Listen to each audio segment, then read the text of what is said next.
administration's initiative to address learning losses caused by the pandemic and other disruptions in education.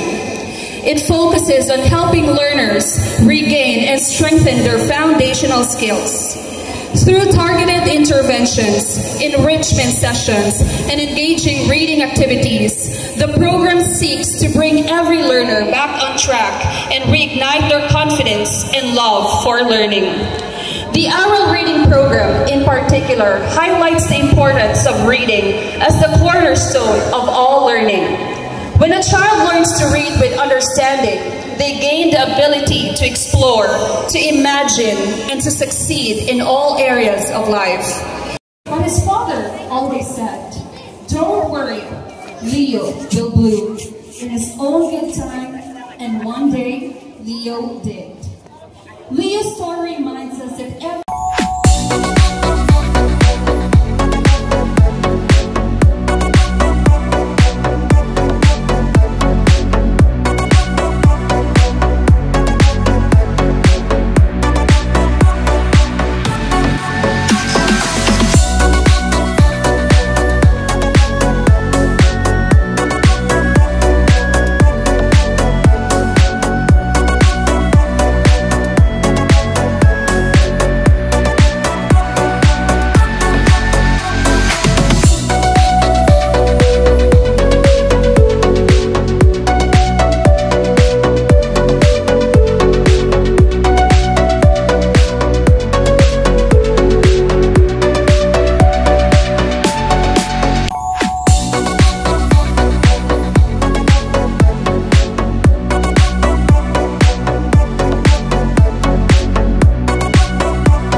inisyatibo sa aton Central Office nga diin hiyaan magiging hinungdan para magkayaonin paghataas ang academic achievement it iyo mga anak sa aton mga anak sa bukos nga Northern Samar. Maram kamo ang istorya sini ang Northern Samar na naitatay pamati ani kaya na seryoso ini nga butang.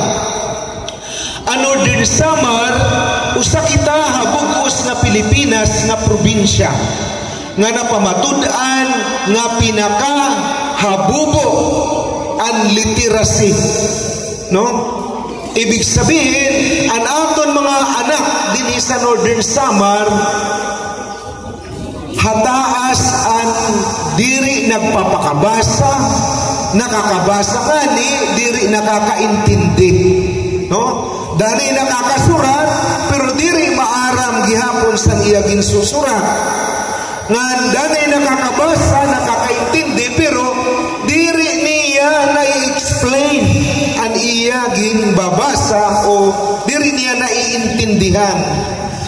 Ika-unom kita hananapulo habugos nga nasod ang pinakabubo ang literacy rate. Salit, kamo nga mga kag-anak, kaupo dit aton mga maestros, maestras. Magpapatigayon kita, maghimo kita pitad, nga diin ini nga mga kabataan, labi na gud sa iyo eskwelahan. Kay sabay-sabay ini yan mga eskwelahan, naglo-launching sini nga aral program, magburublig kita para makabaya kita siton nga aton estado, no?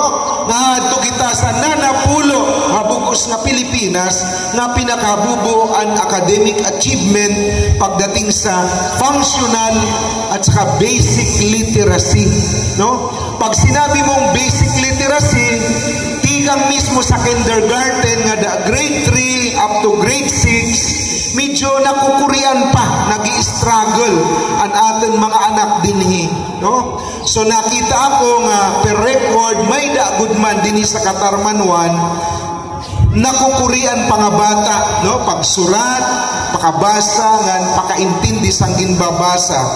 Salin ang aton gobyerno, no? Nagkamayaon sin balaod, no? Nga iging papatuman niya na ang Republic Act 12028, no? Nga kundiin an aton mga gaps, no, ha, pagbasa, ha, reading, language, mathematics, science, no, mo ang gin tatagan hindoon.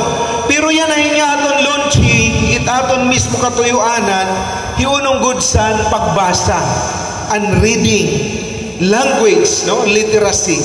Kay mao ini ang gidadakoi nga puntos nga pinakahabubo, no, para di diha probinsya Northern Samar.